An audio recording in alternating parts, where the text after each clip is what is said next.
ATM Azharul ইসলামের মুক্তি না দেওয়া পর্যন্ত আন্দোলন অব্যাহত রাখার ঘোষণা দিয়েছেন জামায়াতে ইসলামের আমির ডাক্তার শফিকুর রহমান।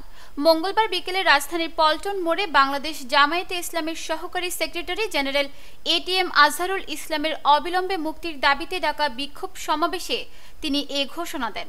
জামায়াত আমির বলেন, এটিএম আজহারুল ইসলামের মুক্তি না দেওয়া পর্যন্ত আমাদের আন্দোলন অব্যাহত থাকবে।